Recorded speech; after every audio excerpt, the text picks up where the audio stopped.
Hello, and welcome to today's show, Legacy Living, Make Your Life Count. I'm your host, Dr. Gloria Burgess, international leadership expert and trusted advisor. Welcome to Legacy Living, Make Your Life Count. I'm so delighted that you joined me today. I have a very special guest on our show today. His name is Chris Robinson. Chris is Executive Vice President of Maxwell Entrepreneurial Solutions. He's also the founder of R3 Coaching, a company dedicated to helping individuals and businesses achieve their personal and business growth goals through speaking, group training, and one-on-one coaching. Chris is a founding partner of the John Maxwell team, and as the Executive Vice President of Maxwell Entrepreneurial Solutions, he is a product of the product. He leads a global team of over 30,000 speakers, coaches, and trainers. Chris has dedicated his life to enhancing others by speaking and teaching on leadership and personal and professional development. More importantly, he is the father of 11-year-old triplets, a 7-year-old, and 4-year-old twin girls. Today's topic is being, a topic that is near and dear to my heart, and I can't think of a better person, a better leader, a better human being to address this topic than Chris Robinson. Now, I met Chris in 2012. We were both attending an international John Maxwell team conference in Florida at a beautiful place in Orlando. And when I met him and heard him speak so passionately about his life, he was on fire. So I can't wait to host my friend, mentor, and colleague, Chris Robinson. Before I bring Chris in, I want to take just a moment, to connect the dots between today's topic on being and legacy living. Now, there are many, many ways that being connects to legacy living, which you'll hear more about later in the show. For now, let me say that legacy living is a way of being and a way of living in the world, so that we make the conscious choice to be the difference we want to see in the world. We make the conscious choice now, today, not in some distant future. We make that conscious choice day in and day out, 365, 24/7. All right, more about that later. Let me bring in my friend, mentor, and colleague, Chris Robinson. So Chris Robinson, I just want to welcome you today and thank you so much for being my guest. Thank you so much for having me. I'm delighted to be here with you today. Thank you. Thank you. So Chris, I know you have an amazing story, and I would love for you to tell our listeners, just a little bit about you, your background, and how did you get to where you are today? Oh, wow. Well, it's been a phenomenal journey, a personal growth journey for me to get where I am today. Today I serve as the Executive Vice President for the John Maxwell team, which is the largest speaker, coaching, training, certification program on the planet now, with the number one leadership guru in the world. And to think that I would be sitting here in the role of leading that organization today was really a long stretch of a vision. And I tell you what I'm doing today is because of personal growth and development. And, it was because of a dream and desire to simply help people. I started out, really diving into personal growth and development about 16 years ago when I was working for an organization as a salesperson. So here I was, a salesperson inside this organization going, how can I grow and become a manager inside this organization? Now, on paper, I knew that all things were equal but I had to stand out. I could sell just as good as the next person, but how can I get myself to stand out? Well, I decided I was going to take some courses at a local church at that time, and they were offering a course by John Maxwell, the 21 Laws of Leadership, on VHS, so the big tube TV and a VHS, and I decided I was going to take that course, and I began to listen to John Maxwell. I began to apply the principles inside the workplace, and then I took every single course that they offered by John that year because this personal growth stuff was really working. And I decided to, I was implementing things inside the workplace. I was getting promoted on the job. The organization I was working with was growing really fast. And I just truly fell in love with personal growth and development. Well, a year later, they had decided to ask me if I wanted to facilitate those courses by John Maxwell. Now, this was a big step, Gloria. This was a big step. They said, Chris, and so I asked them, I said, well, what does this consist of? I've taken all the classes, but what do I need to do? They said, well, Chris, when you come inside the classroom, press play on the VHS, and when you're done, turn off the lights. Now, I didn't think it was that big of a job, but pressing play is the stepping stones to me standing here in front of you today. So I would go back inside those classrooms, I would press play, I would turn out the lights, I would fill out the workbook, and I was hearing those teachings again for the second time, and I was applying them at a higher level in my life. So what it allowed for me to learn was to stay away from the most dangerous words on this planet. The most dangerous words on this planet are, I've heard that before. Now, I would go back in and people would say, hey, I've heard that before. Those are the most dangerous words in the world. And so when you catch yourself asking, or saying those phrases, I've heard that before, you need to shift that to a question and ask yourself, how well do I do that? Because if it keeps coming back up and you keep hearing it again and again, you've got to measure how well do I do that? And is there room for improvement? Really needs to be the question. But I was going back inside that classroom. I was pressing play. I was turning out the lights. I was applying the workplace. I continued to get promoted on the job. And then, I had the opportunity to attend my very first conference. Now, I know most of the listeners are probably conference junkies and the personal growth junkies, and you all remember your first conference that you went to. My first conference that I actually paid to go to was T.D. Jakes' very first Mega Fest. Wow. So this was in Atlanta, Georgia. I lived in St. Louis, and I went down to the Atlanta Dome, and this place was filled with people, thousands of people. And, there was a life-altering moment. That entire weekend, I watched the stage of speakers. I went to breakout sessions, but there's a breakout session that changed me forever. There was a vendor booth that was happening inside the vendor hall, and there was a speaker showcase. Now, for those that are listening, a speaker showcase is really like a fashion show for speakers. You get 3 to 5 minutes to come out and give your very best. You're on the stage, you're off the stage, and these people were well dressed. They were well spoken, but then at the end of it, they said the magic words, Gloria. They said, these people get paid to speak. I said, oh my.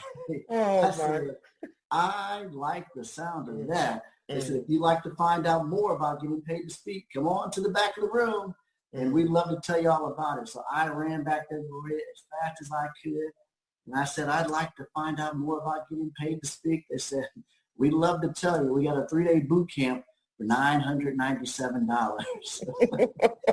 Now, this was the first time that had ever entered my ears, was to pay for training on something that was outside traditional schooling. So like any person that hears something like that for the first time, I believe, I said, absolutely not. $997 for a 3-day weekend? There's no guarantee. There's no job. I didn't get it. Because up until that point, I was okay with spending money on myself, but not investing in myself outside of traditional schooling, which I didn't do very well at. And so, but at least I'd heard it. And then now I had this vision of, hey, you can actually get paid to speak. So I began to go back and take my job a little bit more seriously in the 10% of what I got to do. Our friend Sherry Riley says that, hey, what if you could spend 100% of your life doing the 10% of what you love to do? And I did that. I went back to the office, and now I begin to take sales trainings more seriously. I began to participate in Toastmasters. I began to, look for other speakers to get around. And I really began to work on the art and craft of speaking, whereas most people think I get up, I speak from my heart, and I motivate the people. That's not the case. That's not it. But I began to work on the craft, Gloria. I fell in love with the journey of personal growth and development. I fell in love with developing people and becoming the best sales manager in developing people, not being the best sales manager that could put up the most numbers, but my goal became, could I be the manager that produces the most managers? And I fell in love with that. And that served me very well because I was a producer of people, not just a producer of sales. And I came into and I found out about the John Maxwell team in March of 2011.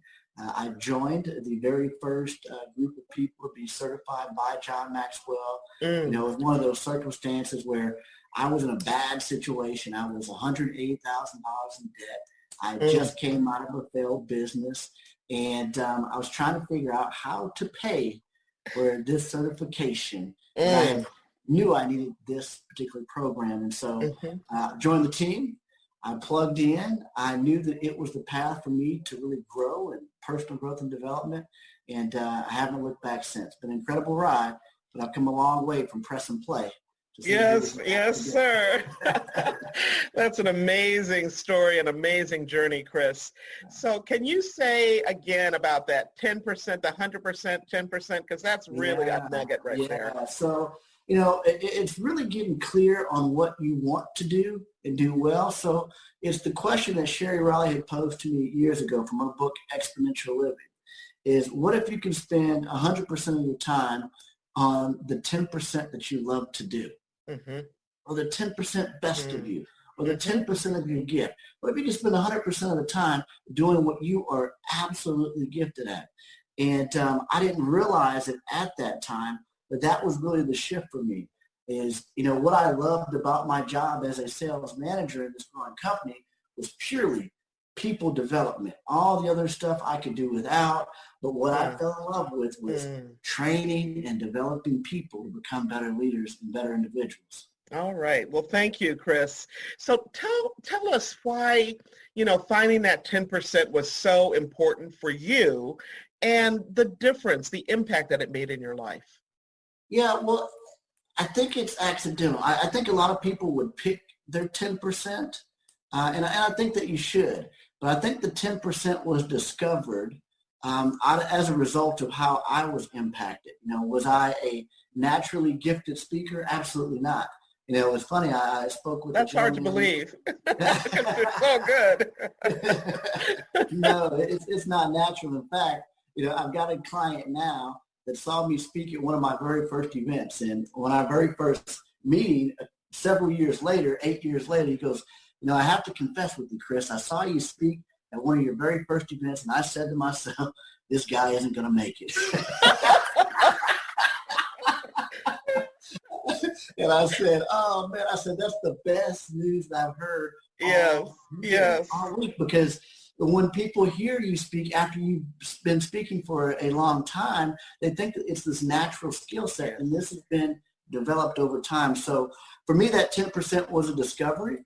It's about discovering it. It's about identifying it. It's about picking that thing that you're going to go after where you actually have some type of gifting towards that. So it's like my true 10% would be, I would love to go play golf, full time for a living, but that's not my gifting. Okay. That's not my gift.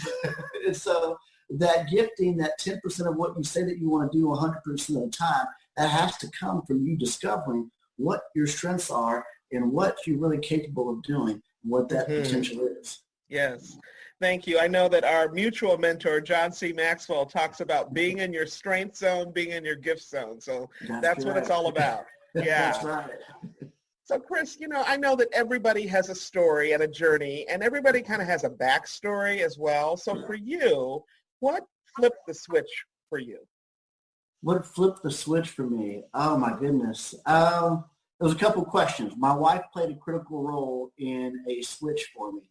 And this goes back beyond before, I got into personal growth and development, and before, things shifted for me. It was twofold because, growing up, I was a pretty wild child, and I was going to be one of two things. I was either going to be dead or in jail. I was either going to be dead or in jail. And that's why I just smile today going, holy smokes, I run this large organization, and like literally I was going to be dead or in jail. By age 21, I had 2 DWIs at that point in time.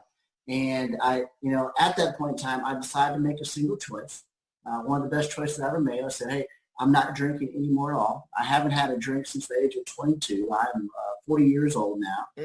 So it's been 18 plus years since Congratulations. I had a sip of alcohol. So that was one choice. Second choice was that, for me, I'm a person of faith. And so it was, giving my life to Christ, and then, really becoming, a student of faith. And that was two of the biggest changes. But again, that was as a result of my wife and prompting, asking me a question one night in a drunken stupor. She said, Chris, could you imagine what your life could be like without alcohol in it? And in this clear moment, Gloria, I was drunk as I could possibly be. In this clear moment, I saw with clarity from that single question, what could life be like without alcohol? And I saw a vision of it, and there was a peace. There was a peace that came over me in this drunken stupor. And I said, I want that. And, I stopped drinking at that time. And like I said, I haven't had a single drip of alcohol since then. And so that was a great, great turning point for me. So, Chris, that's an amazing story. And what a wonderful, beautiful wife you have. And for her to ask you that question, I'm a person of faith too. And what you saw, that was a prophecy for your life. Yeah. So I've heard you talk about this part of your life before, and I'm wondering if you would be willing to share, you were in court. You were, so tell us about that part if you would. Yeah. It was another, a judge there was very critical. And this is probably one of the best full circle stories that I've experienced. And, I remember going in with Judge Pelican. It was Judge Pelican at St. Charles County Court. And Judge Pelican was, he was a tough judge. And, at that time, I was a licensed stockbroker at the age of 19. And, so I had this potential. I had this capacity. And this judge saw this capacity. He said, Chris, he goes, you're either going to be dead or in jail. And so when I say those words earlier, it's as a result of him saying those words to me, because he had the ability to place me in jail at that time. And he says, Chris, he goes, you got licensed at the age of 19 as a stockbroker. He goes, you got a Series 7, a 63, and a 65. He goes, the average person just doesn't pass a Series 7 license exam. He was like, you have potential. He says, I'm going to give you everything that I can possibly give you without sending you to jail. He goes, but if you don't turn around from here, you're either going to be one of two places, dead or in jail. Mercy. And so he gave me everything. I had probation. I had SATOP. I had to go to AA. I had to have a blow tube in my car before the car would start. And I went through that process of the court system. And, that process helped me. I was rehabilitated through that process, but I think primarily to my faith is how I was redeemed of that. But I'm not going to preach here today. Hey, you can preach for me. But that part was definitely a part of the process. And it was so great because I remember I believe it was 2014 or 15, I was speaking at an event in the same city of Judge Pelican, and I sat down at the table. I'm the keynote speaker for this event, probably 300 people in the room, and I sit down, and it is Judge Pelican sitting next to me. Now, at that moment, Gloria, I am dripping in sweat because I'm like, I know him, but he doesn't know me. And I'm going back and forth of, do I say anything? Do I not say anything? And I turn to him and I say, Judge Pelican, you probably don't remember me because you've seen, thousands of people in the court. But I want you to know that my life was changed because of the chance that you gave me. And today, I'm your keynote speaker. And I mean, the smile on his face, the conversation, the dialogue they had, and the people that have been impacted because of the choices that he's made. I just can't explain it. It's been incredible. It's incredible what I get to do on a daily basis. Yes. Well, thank you so much for sharing your heart. And, Chris, I know that you are speaking life into our listeners. And I know that, your story is a mirror for somebody else. So thank you again for sharing it, being open and vulnerable and real. Yeah. So you mentioned a word when you talked about your, what flipped the switch for you. And the word was process. And so I want to just kind of pivot a little bit and ask you about the John Maxwell team. And what does it mean? I mean, we use this term there, being a product of the product, right?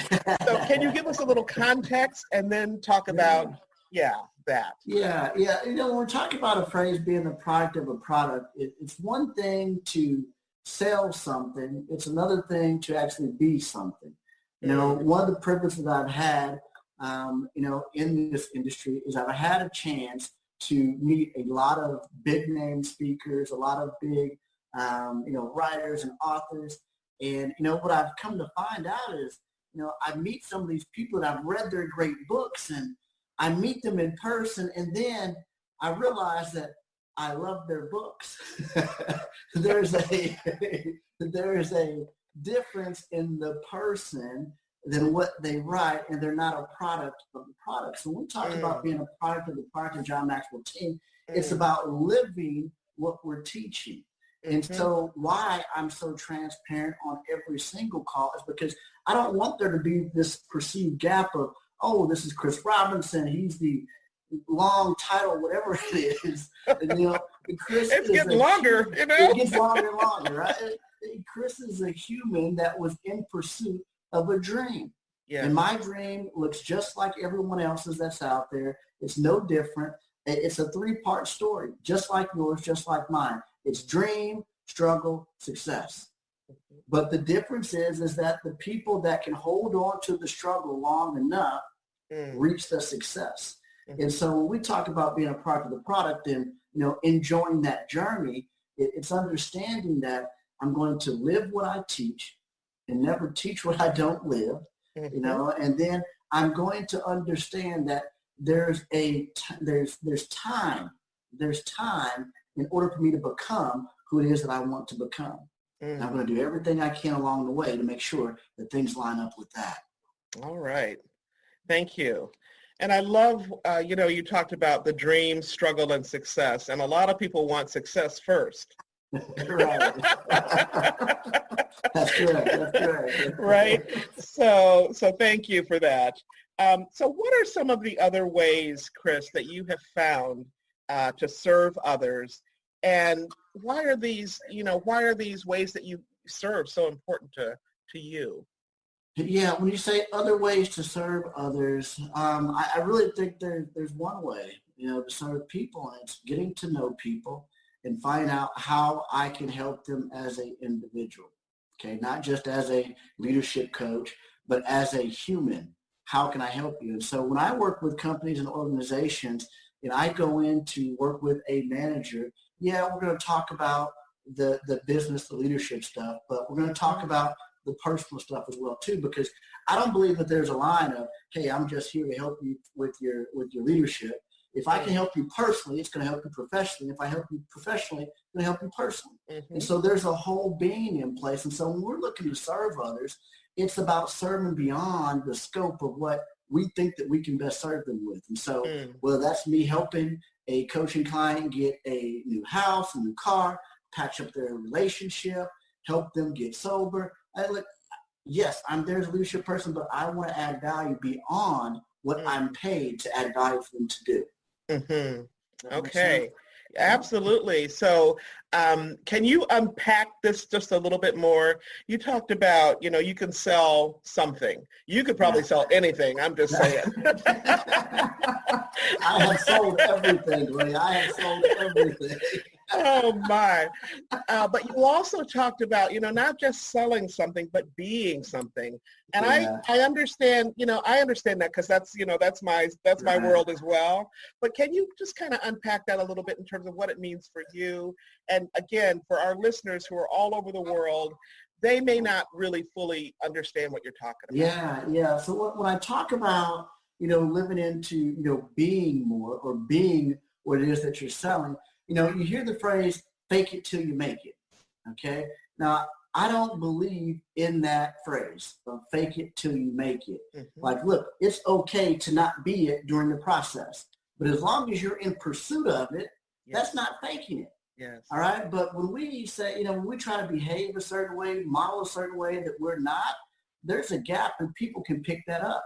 And so I never want to give off the impression that I'm someone that I'm not because, it's happened to me where I've seen that mismatch of, hey, the book says that you're this, but then when I meet you, it says that you're this. I never want there to be a gap.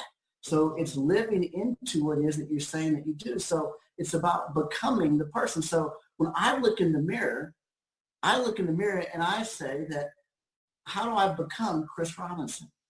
How do I become Chris Robinson? Because the Chris Robinson I am today isn't the Chris Robinson I was 10 years ago. Yeah. I had to become Chris Robinson today. So as you're looking forward at what you want to be, do, and have, you've got to say, hey, what do I need to do to become the person worthy of the person that gets to be, do, and have those things? Yeah. I get to run the largest leadership training company on the planet because I became that person. But I wasn't that person 5 years ago. I wasn't that person 10 years ago. I had to become who I am today. And I now have to become Chris Robinson at age 50 that I'm not now. So it's being in pursuit of knowing Chris Robinson hasn't arrived yet. Chris Robinson has yet to be built. Yes. Yes. And so what I'm hearing you say is that it's always an act of becoming. It's like you don't just get to be Chris Robinson and stop. That's right. Right? That's right. Because there's more ahead. I know Paul Martin, he talks about, here the journey from here to there. And I've used that phrase forever as well. And people think that, once you arrive to there, that's it. Like I'm done. Right? And if you ever think you're done, you're in trouble. Yeah, you are. Right? You are. And when I look at today, a lot of people would think that, hey, I've reached a pinnacle, because I get to lead this organization. But with every fiber in my body, this is my stepping stone. Yes. This is not my pinnacle. And I'm just getting started. I'm just learning. I'm just growing. And I'm not Chris Robinson yet. Yes, absolutely. Gotcha. Okay. Thank you. Thank you. So I know we've been on a few trips together with the John Maxwell team. And one that really just, sticks with me is the trip to Paraguay. And I'm wondering if you could talk a little bit about, your trips to serve and what those trips have meant to you, Chris. Yeah, those trips have been incredible in so many different ways. It's it's just so humbling because on these trips, for those that are listening, we do these what we call transformational trips. And these are trips where we're invited into the country by the president of that country. And we're asked to come in and train at the highest level for the president's cabinet all the way down to school children. We train tens of thousands of people in a period of time in order for them to go out and train people over a period of time so that they can transform the values inside the country. And, they're humbling because the fact that I'm able to step into an opportunity to be able to be a part of something that big. It's here I am trying to help a company, and then I get invited to go help a country.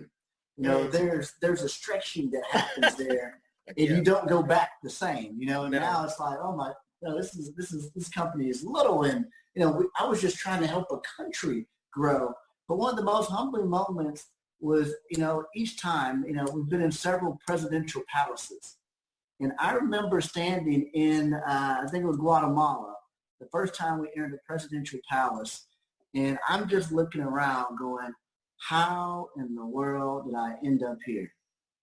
Here's a guy that should have been dead, should have been in jail, and I'm standing in a president's palace. And the word says that, your gifts will bring you before a great man. Yeah. And it was because of a pursuit of my gifting that's opened up doors that I simply cannot open on my own.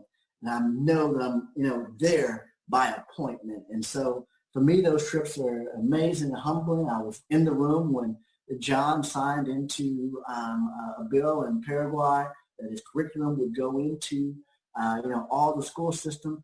And again, there's a very small group of people in this room, 18 people with some of the president's cabinet, and I'm in the room. It just doesn't make sense. And just truly, truly humbling to be a part of those experiences. Yes, thank you. So I'm just thinking about the trajectory of, that first conference from T.D. Jakes, right, to John Maxwell, to the presidential palace in Paraguay. I mean, that's pretty amazing. And to your point, you're not at the pinnacle yet. Okay, so there's more, right? There's more of that mountain for you. More.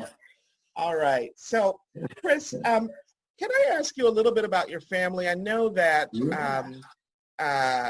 all of the things that we've been talking about in terms of your work and, being at the helm of this incredible organization are hugely important to you. And I just wonder about, your family and how you find time for them and, what your family means to you as well. Right. Yeah. Well, it's not finding time for the family. There's too many of them for me to have to find time. I've got 6 kids. Yeah. I've got 11-year-old triplets, a 7-year-old, and 4-year-old twin girls.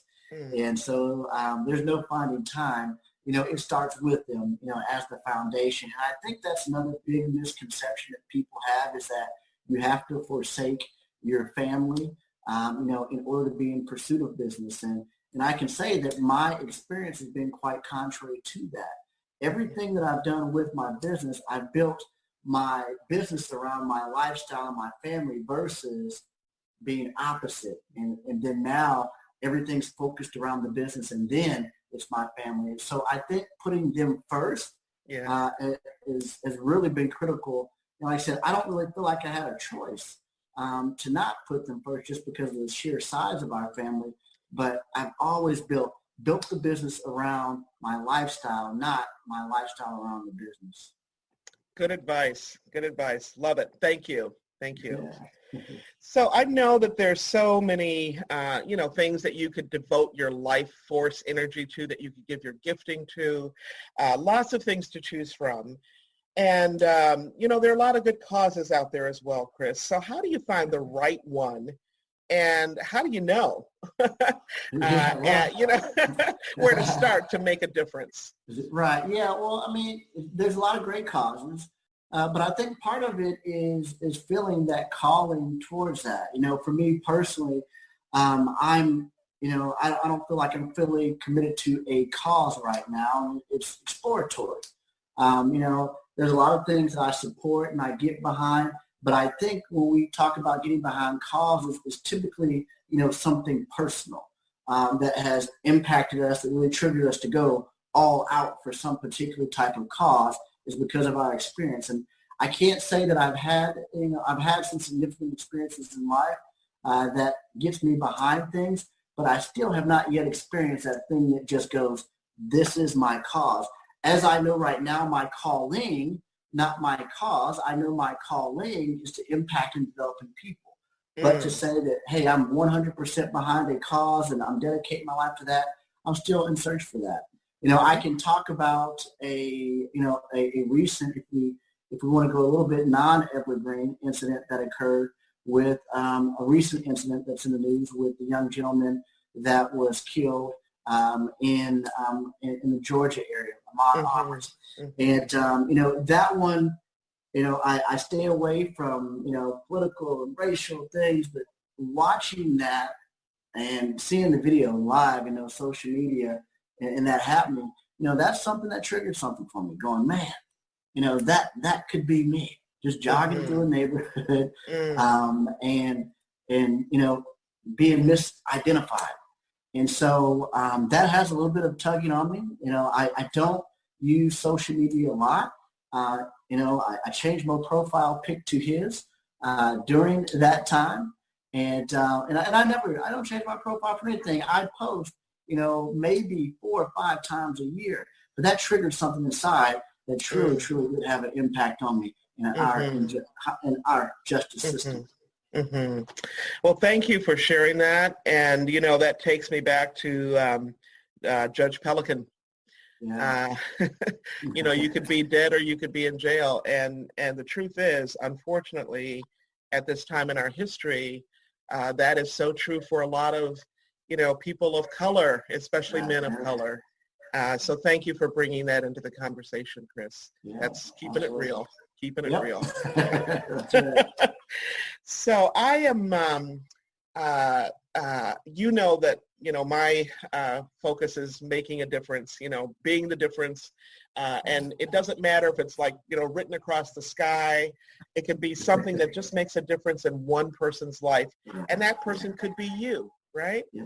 And so my own belief is that we create our footprint. We leave a trace of ourselves wherever we go. I call that legacy. Right, yeah.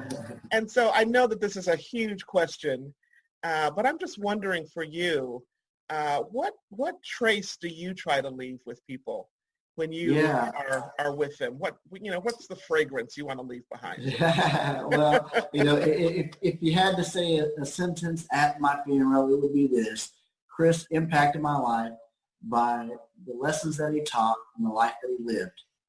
So again, going back to being a product of the product, I want people to know or to be able to say, hey, that Chris taught this, but he also lived this. He wasn't just a speaker of this, but he was a model of this. And so for me, that's what I want to leave behind with people is, hey, look, he is the product of the product, and he's a doer of what he teaches. Nothing could be more significant to me. All right. Thank you. You walk your talk. You live your talk. So, Chris, are you working on anything right now, major project that you can talk about that you'd like to share with our listeners? That's correct, that I can talk about. And currently right now, nothing that I can talk about at this moment. But more importantly, it's the growing and development of the John Maxwell team. It's so important to me, and my number one focus, is I want to continue to create a space to help people grow and develop in speaking, coaching, and training. And so right now, I've got a ton of stuff in the works for John Maxwell team as we continue to grow and develop the tools and resources available for all of our members involved. Excellent. Thank you so much. And Chris, I know that we didn't plan to talk about this particular element, but I know you can talk about it easily. So could you just tell our listeners, I talk about the John Maxwell team on this podcast, but I would love to hear from your words, what it means to you. What, put a face on those 30,000 people. What does that mean? Yeah. For me, what it meant was it provided a community of like-minded people that were going in the direction I wanted to go. Being a part of the John Maxwell team, we certify speakers, coaches, and trainers, and we truly help people with personal growth and development. And when I got engaged inside the community, I found my people. Like, these were people that wanted to learn. These were people that wanted to grow. These were people that didn't think it was crazy to get paid to speak. They believed that they could too. And it provided me the tools, the resources, and the people that allowed for me to grow to who I am today. So I'm here today as a result of you and your example and your impact. I'm here today as a result of so many other team members that I was able to meet with, connect with, and grow, outside of my home. Because a lot of people sitting at home right now, their circle of influence is really faltering them from getting where they want to go. You may not have a supportive spouse. You may not have a supportive family. So what's that mean? You got to get around people that are going to encourage you, build you, and believe in your dream. And for me, that was the John Maxwell team. So if you guys are looking for a community, hey, we're here for you. All right. All right. Well, thanks so much, Chris. And so I just want to thank you again for being my guest. This has been amazing. I'm just humbled and so grateful, really, to have met you. I remember our first meeting down in West Palm Beach. I was at your table. I was in the room. And just to see where you have taken your dream and your struggles and now your success and your significance in adding value to people over and over and over again. We have 150 some countries, 60 some countries. Yeah. I don't want to exaggerate because there are only 200 countries in the world. Right. Yeah, that's correct. Yeah. So any final thoughts or pearls of wisdom you'd like to share with our listeners? Yeah, for all those that are listening, look, I know your current circumstances may line up with where you desire to be right now, but I want to encourage you that, with the right knowledge, with doing something with that knowledge, with coaching and mentoring, you can be, do, and have what you want. And so if I can do it, average old me, anybody can do it. So I want to encourage you, get in pursuit of your dream, your passion, your calling. All right. Hallelujah. Thank you so much, Chris. Thank you. Thank you. So inspiring. Thank you again, Chris. This is just solid gold. Clearly, Chris Robinson is a leader's leader. He makes a difference in his own life and in the lives of so many others, in his own family and throughout the world in his work as the Executive Vice President of Maxwell Entrepreneurial Solutions. As I mentioned earlier, Chris leads a worldwide team of over 30,000 speakers, coaches, and trainers from over 150 countries. To learn more about Chris's work with the John Maxwell Enterprise, you can go to this website. It's thejohnmaxwellteam.com. I'm going to repeat that. The website is thejohnmaxwellteam.com. You can also sign up for A Minute with Maxwell to receive daily coaching videos with John Maxwell himself. And you can sign up for those videos on the website that I just gave you. How cool is that? If you're just joining us, I'm Dr. Gloria, and this is Legacy Living, Make Your Life Count. We just heard from my very special guest, Chris Robinson, Executive Vice President of the Maxwell Entrepreneurial Solutions. If you want to make your life count, if you want to be the change that you seek, be sure to listen to this show again and again, and be sure to tell somebody. Now, you can find me right here on iTunes, Audible, Alexa, SoundCloud, iHeart, TuneIn, Spreaker.com, Talk Network Radio, and so many other places. So be sure to tune in again next week. Now, before I close today's show, I just want to give a shout out to all the women, men, and our young people all around the world, because you know what? We are the ones. We are the ones we have been waiting for. What do I mean by that? What I mean is, don't wait for someone else to step up and make things happen. Because guess what? They might not step up. In fact, they might not even know you're there waiting for them to do something for you. But you can be the one. In fact, can I just tell you something? You are the one.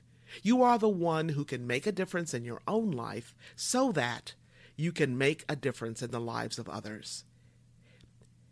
It is truly amazing how much impact we have as leaders in the workplace and even in our own homes, especially in our own homes. That's where it all begins, doesn't it? Leading begins right where you are, with you, with your spouse, with your children, your grandchildren, right in your own homes. So moms and dads out there, even when it seems like your daughter or son isn't paying any attention at all, let me tell you something, they are. They're listening. They're soaking it in. And more than anything else, they are watching you. Because you know what? More than anything else, leadership is caught, not taught. That's right. Leadership is caught, not taught. The same way that our values are caught, not taught. Right? Let me be really clear. Your kids are scoping you out. They're observing everything you are, everything you say, and everything you do.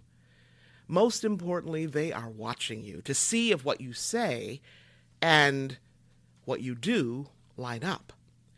Our actions, our choices, really do speak much louder than our words. A good friend of mine, who's a former CEO, always says, as a parent or as a leader in the workplace, in any context, your walk has got to talk louder than your talk talks. Yeah, let me repeat that. Your walk has got to talk louder than your talk talks. That's what we mean by being. Now, why is that? Because that's how we build the bridge called trust. That's how we strengthen our bonds with those we love. That's how we deepen our relationships one step at a time, inch by inch, mile by mile, and smile by smile, at home, at work, and in every area of our lives, every single day, 365, 24/7. So how is your walk lining up with your talk? You know what? It's never too late to get your walk and your talk lined up, to get your act together, so to speak, so you can take it on the road and make the difference in someone's life that only you can make. Remember this, how you live. How you live is how you lead. How you live is how you be, and it's how you do everything. Now, if you happen to miss any part of this week's show, or last week's, you can simply download the recording and listen to it at your convenience. You can even listen to it on the go. Check me out at www.talknetworkradio.com/hosts/legacy living. That's talknetworkradio.com/hosts/legacy living. You can also find me and learn more about my work and legacy living, Make Your Life Count, by visiting the Gloria Burgess website.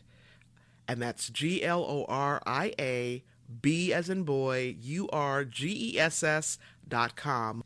And as I've mentioned before, if you love to be inspired, you can actually subscribe to my inspirations right on my website. Just scroll down a little bit, look on the right sidebar until you see the place to add your email address to subscribe to my weekly inspirations. It's that simple. Each week, you get a lovely photograph and a short quotation that inspires you. Or you can find me on LinkedIn or on Facebook. At Facebook, you can find me this way, and that's facebook.com/DR for Doctor, GLORIA BURGESS PhD. That's a mouthful. It's facebook.com/Dr. Gloria Burgess PhD. You can also find me on the TEDx site and listen to one of my TED Talks. Just type in my name to find me there. Now, before I close today, I want to thank each of you for tuning in to today's show, for allowing me to share a bit about my journey with what legacy living is all about. Not just living and learning, but living and learning and serving, so that you make a difference in your own life and in the lives of others. It's about being on purpose every single day, 365, 24/7. Legacy living is a powerful way to make your life count. Once again, I want to thank you for joining me for today's show. I'm your host, Dr. Gloria Burgess, and this is Legacy Living, Make Your Life Count. Please join me again next time right here for another show of Legacy Living, Make Your Life Count. Don't just count the days in your life. Make the days in your life count. That's what legacy living is all about. Have a fantastic day, and remember, make the days in your life count. God bless you.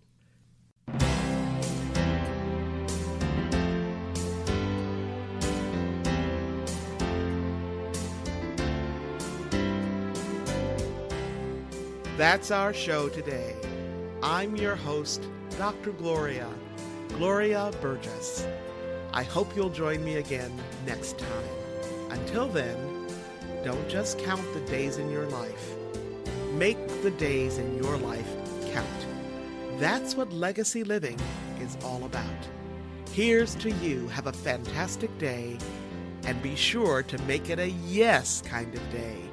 Remember to celebrate the music of your life. Make the days in your life